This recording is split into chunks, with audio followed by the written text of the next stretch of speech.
Buah kisah diriwayatkan dari Syekh Mu'inuddin. Ia menceritakan bahwa dahulu Syekh Al-Ghaznawi pernah tinggal di sebuah gua yang terletak di dekat negeri Syam. Aku berkunjung kepada beliau, ternyata sudah tidak ada lagi yang tersisa pada tubuhnya selain kulit dan tulang. Beliau duduk di atas sajadah dan di hadapannya ada 2 ekor singa. Beliau bertanya kepada aku, "Dari mana engkau datang?" Aku jawab, "Dari Baghdad." Beliau berkata, "Selamat datang. Perbanyaklah di dalam memberi pelayanan kepada orang-orang fakir agar mulia kedudukan engkau. Sungguh aku telah tinggal di gua ini sejak 40 tahun yang lalu. Aku sudah menjauh dari manusia, tetapi aku masih belum dapat berhenti menangis sejak 30 tahun yang lalu, yaitu karena dorongan rasa takutku." Aku bertanya, "Takut karena apakah itu?" Beliau menjawab, "Takut tentang sholat. Apabila aku melakukan sholat, lalu aku melihat kepada diriku sendiri, maka aku pun menangis. Dan aku berpikir sekiranya aku melanggar, walaupun sekecil biji dari syarat-syaratnya, niscaya akan sia-sialah seluruh amal kebajikanku dan sholatku itu akan dipukulkan ke wajahku. Oleh karena itu, wahai hamba yang lemah, apabila engkau dapat lolos dari tuntutan sholat, berarti engkau telah melakukan keberuntungan.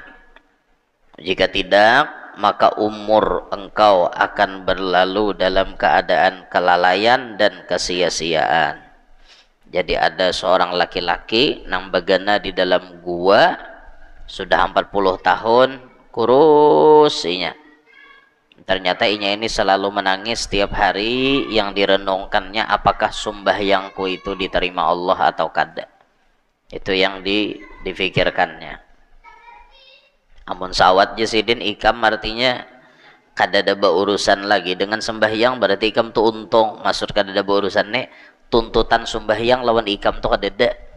Tuh untung itu.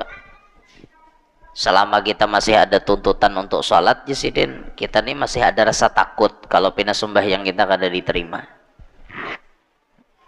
Dan amal ibadah kita ini bian apa ngarannya, bilanya belum kita belum masuk di dalam sholat itu hendak bakame, hendak bakantut, hendak behira, lulusakan dulu, hanya regawi sembahyang.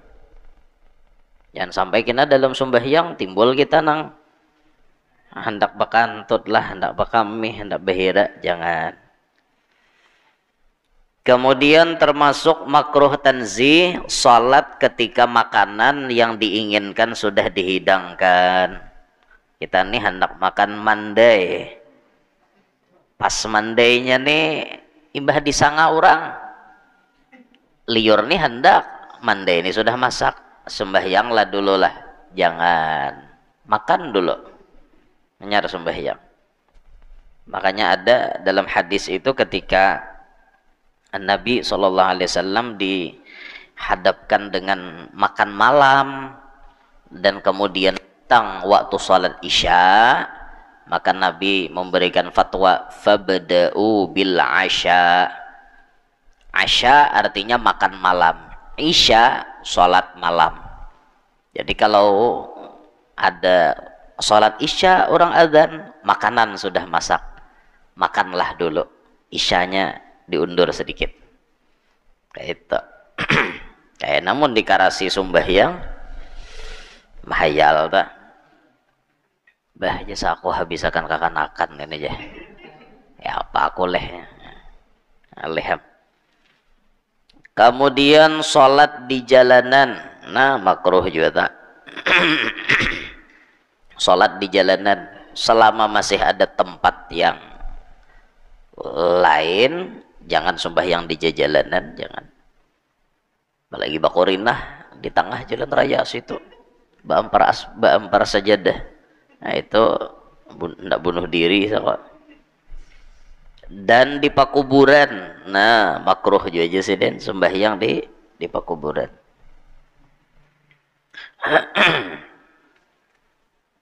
Ya kecuali sudah artinya tempatnya tuh ada lagi lah kayak itu. Orang bertunggu kubur ya mau kada mau para kuburan sembahyang. Baik sholat di pakuburan itu menghadap kubur, di atas kubur ataupun di sampingnya. Makruh itu dan makruh. Entah itu ini kuburan kita hadapi Allah, sembahyang fardhu atau sembahyang sunat kan makruh. Atau di atas kuburan sama sekali berjejak makinnya atau di sampingnya.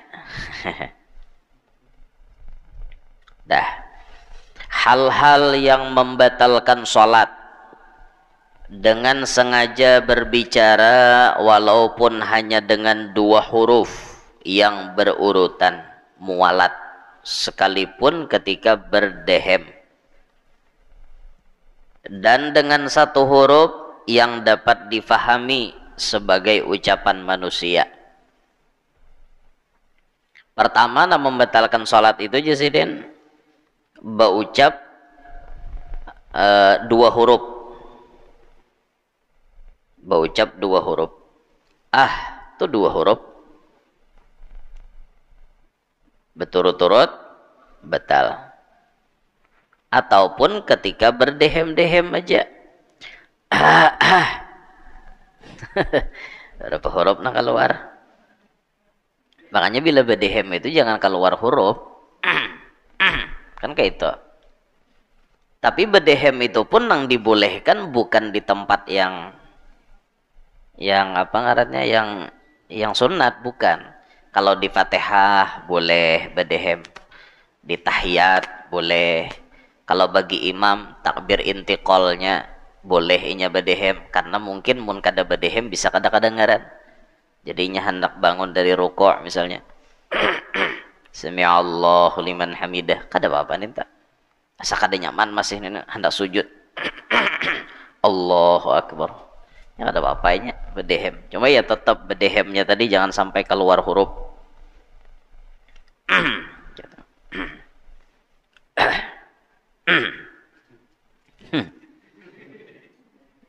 Ada ini nambah istilah tuh banget lagi.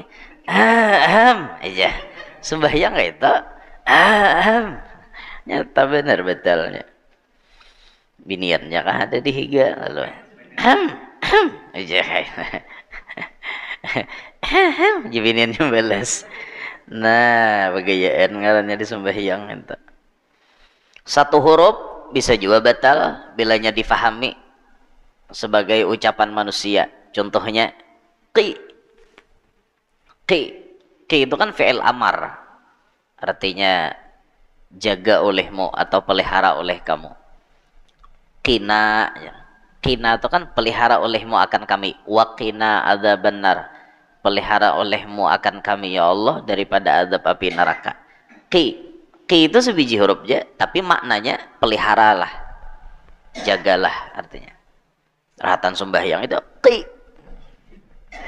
Paham orang artinya tak? Jaga olehmu. Bukan sedikit ucapan yang terucap secara tidak sengaja atau karena lupa atau karena tidak mengerti atau mengetahui bahwa hal itu diharamkan karena baru masuk Islam atau karena hidup jauh dengan ulama, tetapi tidak menjadi batal dengan berdehem sekalipun banyak karena ada hajat rukun qauli. Nah, ada apa sih Den, Pak? Ada hajat rukun qauli berdehem sekalipun banyak kada batal. Ar-Rahmanir Rahim. Rakungan kada nyaman. Maliki yaumiddin iyyaka na'budu wa iyyaka nasta'in. Jasiden. Ya kada nyaman, kada apa-apa. Karena ada hajat rukun qauli.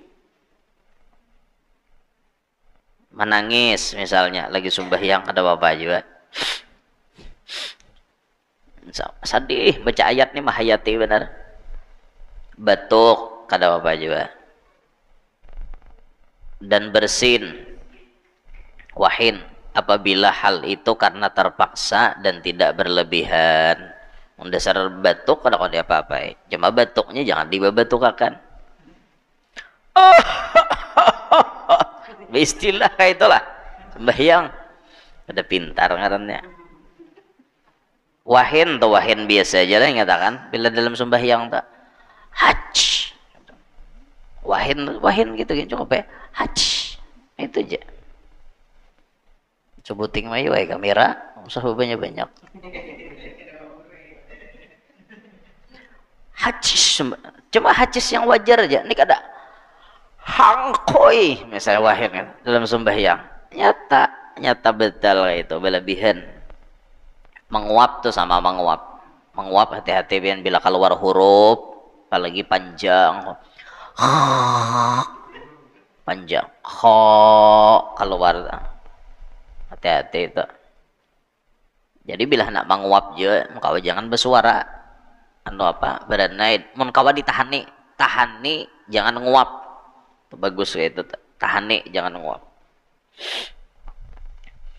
Hal lain yang membatalkan sholat adalah tindakan-tindakan atau perbuatan buruk seperti melompat satu lompatan atau melakukan berulang-ulang gerakan perbuatan dengan yakin yang bukan gerakan sholat, seperti melangkah 3 kali,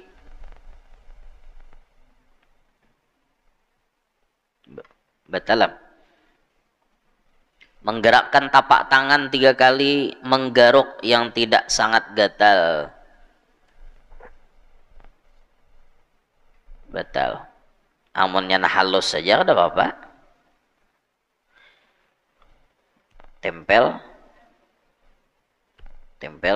sini gatalnya, ini gerak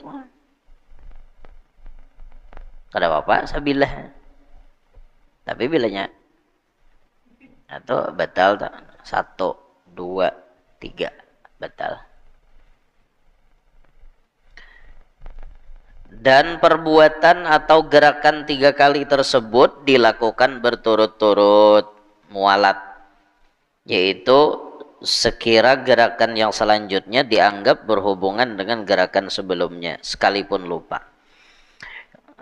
Tidak batal dengan perbuatan atau gerakan yang ringan sekalipun berturut-turut. Nah, Bapak, seperti gerakan jari-jari dan gerakan pelupuk mata, kada apa itu. Jari sabilah bergerak loh, Bapak. Nah, kada apa. Atau mata berkijip-kijip. Matan sembahyang kayak itu, ada apa? Batal jika melakukan yang membukakan puasa. Nah, batal tak? Sembahyang, makan, batal. Ngucup gula batu. Sembahyang ngucup gula batu. Ya, narancak makan itu hukumnya apa? Menagok kesulitan di gigi. Keluar hatan sembahyang agungnya, atau menaguk dahak sama tak, hukumnya sama itu, batal ya. Batal dengan sengaja mengulang-ulang rukun fi'li. Nah, beristilah rukuk dibulik-bulikinya. Orang rukuk sekali aja rakaat tak, ya buliki 2 kali rukuk, batal. Memperpanjang suatu rukun tindakan fi'li yang pendek secara sengaja. Contoh rukun apa fi'li yang pendek tuh duduk antara 2 sujud, itu pendek itu kada boleh panjang. Ini duduk antara 2 sujud lawas benar kayak orang tahiyat akhir. Nah, itu kada boleh. Rukun fi'li yang pendek lalu dipanjangkannya ada boleh. Kemudian menyalahi atau cacat atau cedera salah satu syarat dari syarat-syarat sholat, ataupun meninggalkan salah satu rukunnya. Sembahyang tuh rukunnya ada yang ditinggalkannya batal.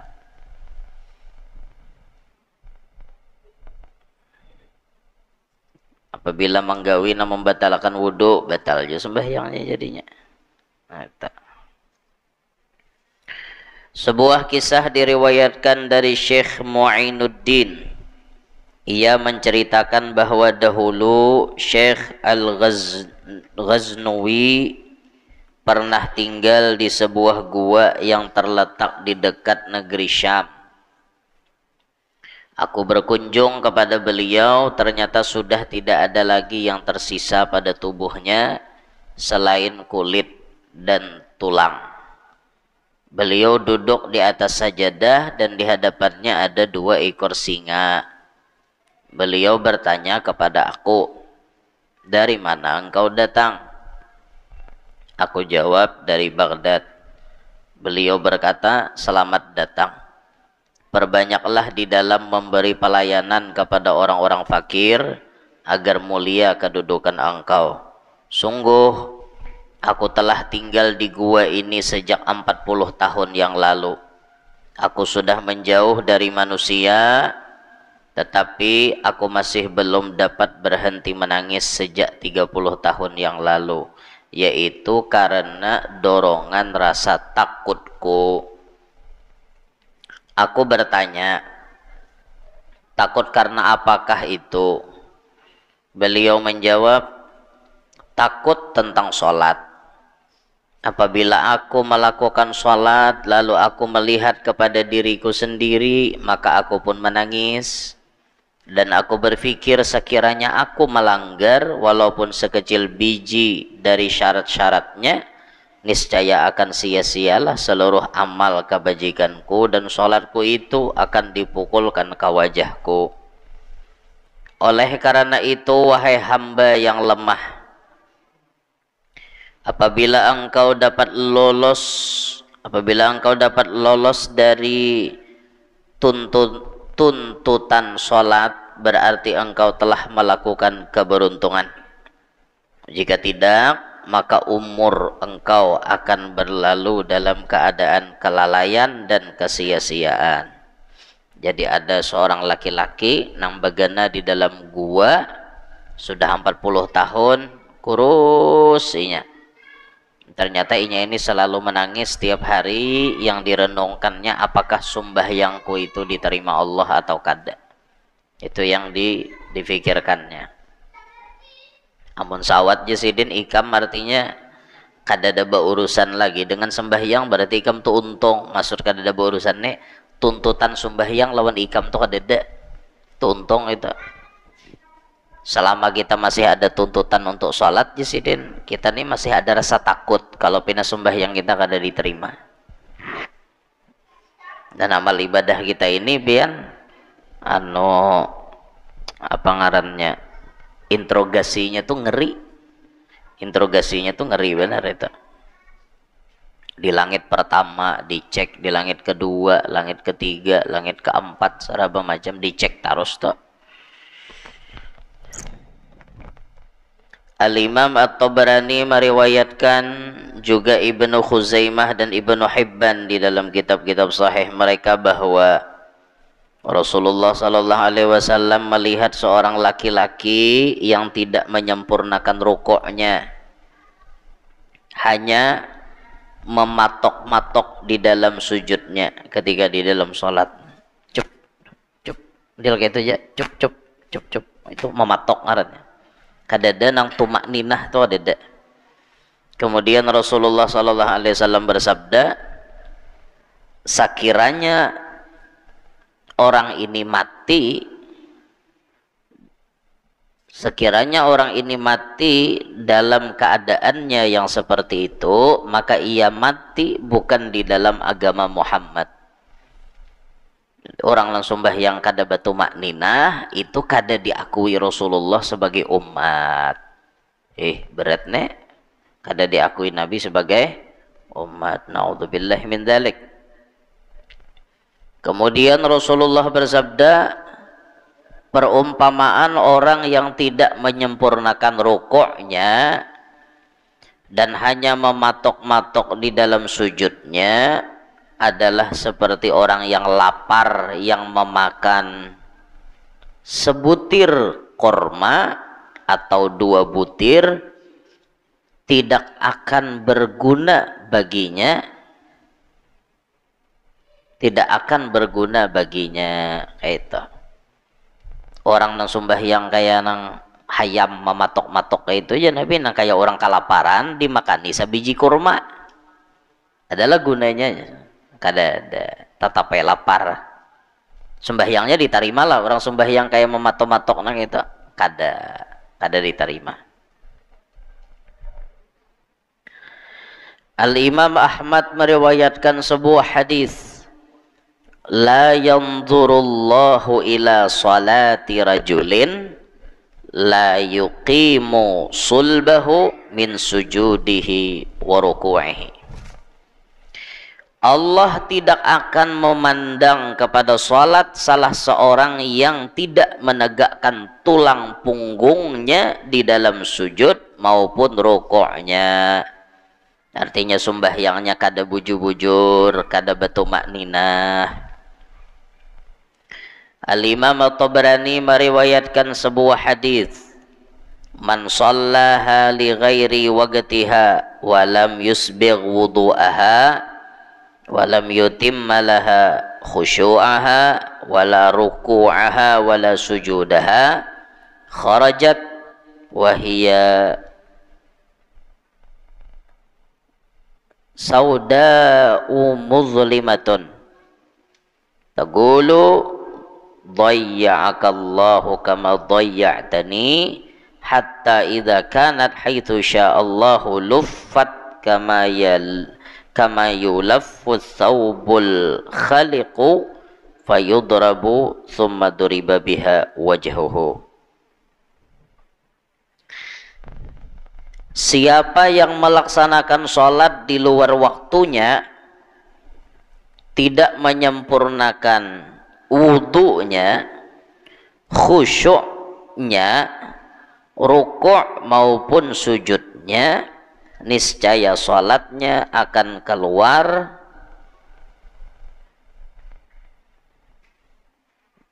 nih tulisannya nah, akan keluar dalam keadaan hitam gelap seraya berkata, semoga Allah menyia-nyiakan engkau sebagaimana engkau menyia-nyiakan aku. Sehingga ketika sudah menjadi seperti yang dikehendaki Allah, salat itu pun terlipat atau dilipat seperti baju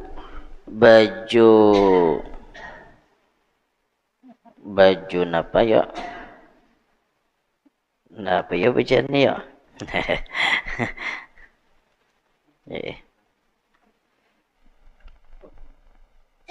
baju yang dilipat lalu dipukulkan ke wajahnya. Nah, dintok mah tulisannya berbayang-bayang. Jadi ujar Nabi di dalam hadis ini, orang nang sembahyang di luar waktu itu nyata salah sudah. Mbah itu sembahyangnya tidak menyempurnakan wudu, artinya wudunya bebarang aja nih, kada sempurna lalu wudunya. Sembahyangnya kada khusyuk pulang, sembahyangnya rukuk dan sujudnya sembrono, rukuk dan sujudnya sembrono, maka sembahyang tadi keluar dalam keadaan bentuk hitam pekat gelap sebagaimana ikam menyia-nyiakan aku. Nenek jurang ngarannya disumpahi oleh sembahyang. Sehingga ulama kita mengatakan orang nang hendak baik kehidupannya maka wajib memperbaiki sholatnya. Jadi kalau kehidupan kita masih belum baik, mari kita cek sholat kita. Apabila kita sembrono dalam sembahyang, Itu sembahyang tadi menyumpahi kita. Dhayya'akallahu kama dhayya'tani. Semoga Allah menyia-nyiakan engkau sebagaimana engkau menyia-nyiakan aku. Jar sembahyang. Mbah Tuntong sembahyang tuh bapandir lalu dilipat. Tak tak tak dilipat. Duriba biha wajhuh. Pleng ditawakakan ke si pelaku sembahyang itu tadi. Orang ini sembahyangnya kada tepat waktunya, mbah itu kada menyempurnakan wudunya, kada khusyuk, rukuk sujudnya sembrono. Oleh karenanya ojo sembrono. Salat nih, salatnya wong-wong kita nih jangan sembrono, ojo sembrono, ojo. Nggih napa nggih nyaranya. Nggih napa nggih.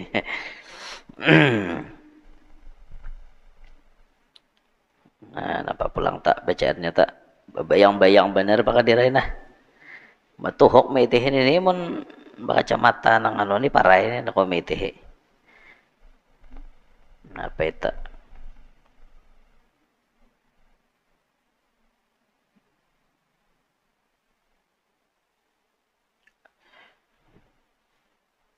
Kemudian lagi disebutkan mengapa engkau, nah selamat dah. Mengapa engkau tidak memperbaiki salat engkau, ya Nabi? Tidakkah seorang yang telah melakukan salat itu memperhatikan bagaimana salat yang dilakukannya? Sebenarnya ia hanya bersalat bagi keuntungan dirinya sendiri. Jadi jar Nabi sembahyang tuh untungnya gak sendiri ikam juga. Kenapa ikam sembahyang kada baik? Lima la tuhsinu salatak. Kenapa ikam sembahyang balalakon? Kenapa ikam sembahyang kada baik? Padahal sembahyang itu gasan ikam, jar Nabi. Keuntungannya gasan ikam, jar Nabi. Kenapa maka balalakon? Itu. Nah jadi ini papadah Nabi ini jadi bahan renungan kesan kita nih. Kita nih sembahyang, belajarlah sembahyang yang memang betul-betul baik. Salat kita sesuai nang dikehendaki Allah. Al-Imam Ad-Dailami meriwayatkan hadis yang dipandang sebagai hadis hasan oleh Al-Hafidh Ibnu Hajar. Ingatlah maut di dalam salat engkau.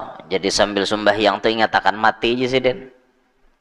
Sebab manakala seorang laki-laki mengingat maut di dalam salatnya, tentu ia akan memperbaiki salatnya. Rasa akan diri nih, sako ini sembahyangku nang paampihan mau baik. Sako aku beisya nih isya nang paampihan. Jadi aku harus baik-baik mempersembahkan ini kepada Allah. Kayak itu. Jadi sembahyang kan ada belalakon. Ini sembahyang batuhaan masih bagaya. Taraweh bagaya. Kai bigi palir kawan dikacak. Jaka kekanakan masih mending. Kai tuha sudah bagayaan. La haula wala quwwata illa billah. Dada bang di sini dada bang. Namun di medsos ada bang. Di medsos kai ya Allah begayaan. Apakah rupanya masa kecil kurang bahagia kah? Itu nah.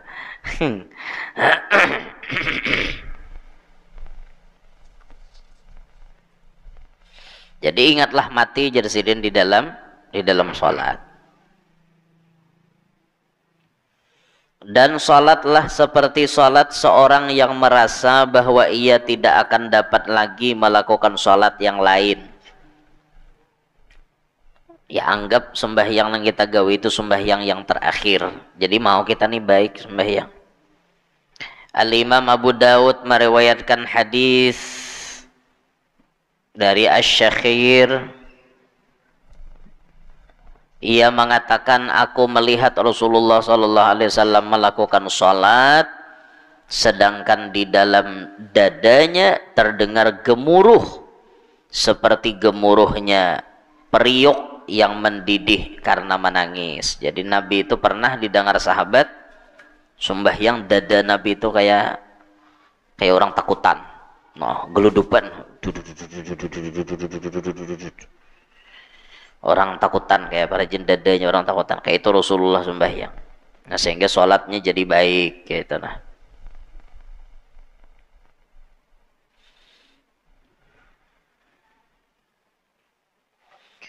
kemudian penjelasan di dalam kitab tafsirnya yang berjudul Jawami'ut Tughyan atau At-Tibyan, Sayyid Mu'inuddin As-Safwi mengatakan, pendapat yang paling sahih, khusyuk itu termasuk salah satu fardu sholat. No, masuk ya.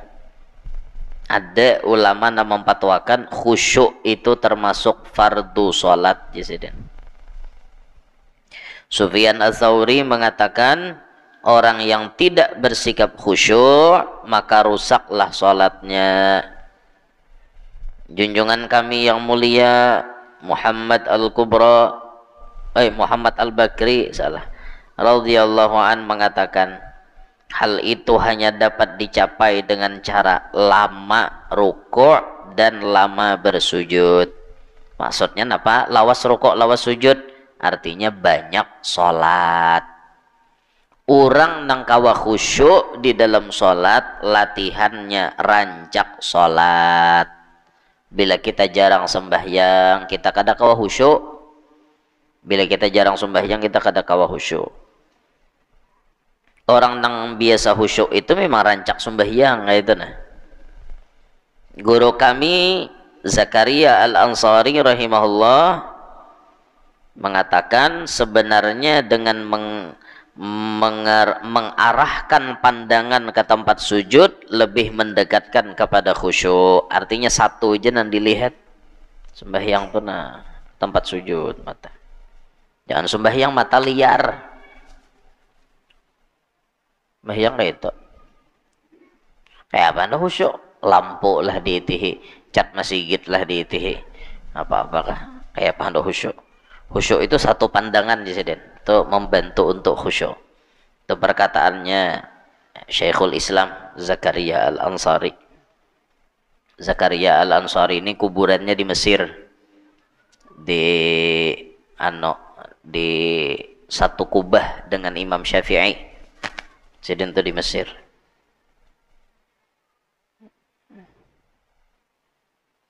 Satu kubah dengan Imam Syafi'i, agak di luar Imam Syafi'i, di tengah-tengah bangunan itu. Nah Zakaria Al-Ansari para pintu keluar makom sidin di Mesir, anakannya di tengah-tengah kota Mesir lah istilahnya. Pian di Mesir itu sabulan bikin berdiam hendak mengulilingi ziarah wali kada tuntung, saking banyaknya walinya di situ. Maka wali-wali nang banyak mengarang-arang kitab itu di Mesir anakannya. Ibnu Hajar Al-Asqalani di Mesir. Kalau Ibnu Hajar Al-Haytami itu di Mekah, kuburan Ibnu Hajar Al-Asqalani. Nah ahli hadis itu di Mesir kubur sidin. Pengarang-pengarang tafsir banyak di Mesir kuburannya. Syekh Ahmad Al-Badawi, pengarang Burdah, Abul Abbas Al-Mursi, pengarang Hikam, Ibnu Athaillah As-Sakandari, Mesir berada. Banyak wali-wali di Mesir itu banyak benar. Zunnun Al-Misri, Rabi'atul Adawiyah, banyak tak di situ. Dulu sahabat Nabi itu bisa memberi makani Rasulullah bila Nabi bulik berjumatan disuruh ke rumah. Ya Rasulullah, artinya pian makan dulu ke rumah ulun. Nabi mengabulkan, dikabulkan Nabi.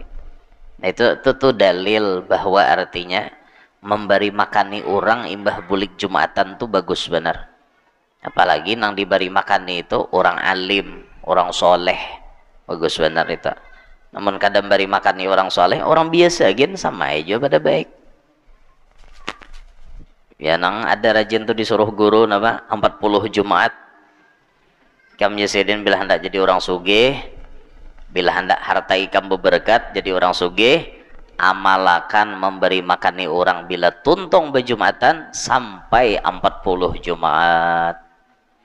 Nah, insyaallah sugih ya tak. Apalagi wong Solo tiap Jumat sugih benar itu insyaallah. Wong Solo anggap aja 35.000 misalnya sakotak. Kali nah hadir orang 100, bah. Sugih itu. Ada lagi Nabi itu yang biasa kita gawi juga nih, gawian zaman Nabi juga itu. Sahabat itu kada mau mendiami rumah kecuali setelah disembahyangi oleh Rasulullah. Rumah itu rumah hanyar ulah. Jadi memintawan Nabi sembahyangi akan rumah ulun. Jajan Nabi datang nyembahyangi akan lah. Nah itu tuh dalil sindiran dia tah gesan kita, artinya membisi rumah hanyar disembahyangi dulu oleh orang soleh. Barang seikong kah siapakah? Kita nih hanyar mulah rumah, datang tuan guru kawakah satu mat ke rumah ulun. Pian guru sembahyangi akan rumah ulun. Pas Sidin datang jam 9 sampai yang duha di rumah tak.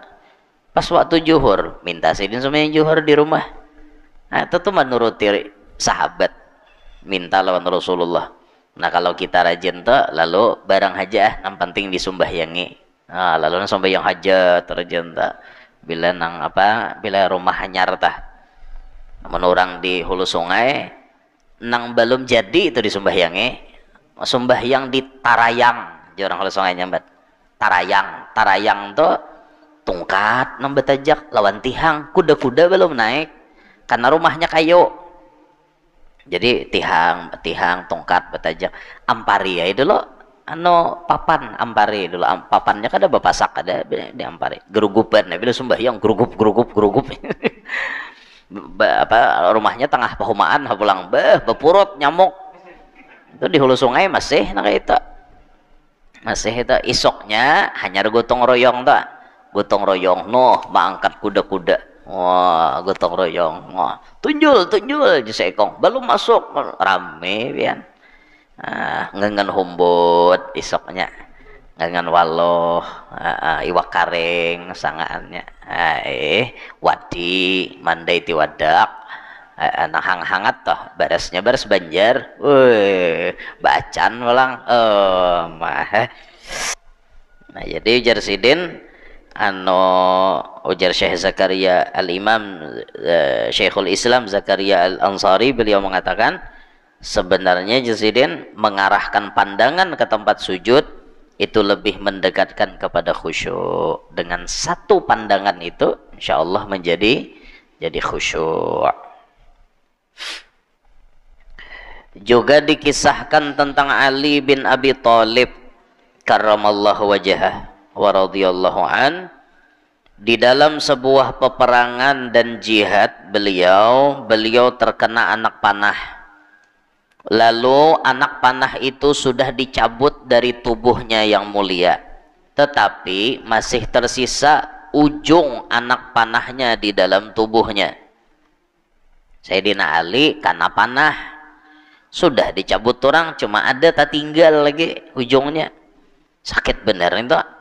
Nang hujungnya panah atau tinggal sakit benar. Para sahabat berkata, tanpa melukai engkau tubuh, tanpa melukai anggota tubuh, tentu ujung anak panah itu tidak dapat dikeluarkan dari situ. Jar sahabat mun hendak mengambil ujung anak panah itu terpaksa awak pian kami bedah kah bahasanya atau modelnya. Kami lukai dulu nyar kalau mengambil. Tetapi kami khawatir akan menyakiti Amirul Mukminin dan memotong anggota tubuh beliau. Lalu Ali karramallahu wajhah wa radhiyallahu anhu berkata, apabila nanti aku sudah memusatkan perhatianku atau konsentrasi dalam sholat, maka keluarkanlah ujung anak panah itu. Bila aku sembahyang Yazidin Ali konsen sudah aku cabut hal lagi. Kemudian beliau memulai sholat dan mereka pun memotong atau melukai anggota tubuhnya lalu mengeluarkan ujung anak panah itu, sedangkan beliau tidak bergerak sedikit pun dari sholatnya. Ketika sudah selesai sholat, beliau berkata, "Mengapa kalian tidak mengeluarkannya?" Para sahabat menjawab, "Kami sudah mengeluarkannya." Perhatikanlah, kata beliau, betapa beliau bersungguh-sungguhnya di dalam menghadapkan diri kepada Allah, sampai-sampai tidak merasakan keluarnya ujung anak panah dari dalam daging tubuhnya. Sementara kita manakala hanya digigit seekor nyamuk atau seekor kutu, dipijit misalnya, dikupiah dipijit, bahkan dipijit tuh buat dikupiah, naik haji gitu umpatnya, sampai dipijit ke Makkah, dasar dapat saruan ke Makkah rupanya dipijit. Gimana orang jalannya saja buat dikupiah Pak Haji. Nah, bahkan manakala dihinggapi seekor lalat saja sudah menjadi risau dan sudah tidak dapat khusyuk. Betapa mungkin pribadi kita diperbandingkan dengan mereka yang mempunyai kepribadian dan kedudukan seperti itu. Nah, jadi ini contoh kisah-kisah orang yang khusyuk. Sayyidina Ali waktu dicabutkan sisa anak panah itu, dicabutnya ketika sholat. Saking khusyuknya sholat, dicabut orang, ya kada merasa. Di luar sholat sidin kesakitan, di luar sholat sidin kesakitan, dicabut. Tapi pas di dalam sholat beliau tidak merasa sakit sama sekali. Nah, itu luar biasanya apa namanya contoh daripada kekhusyuan para sahabat An-Nabi sallallahu alaihi wasallam aja.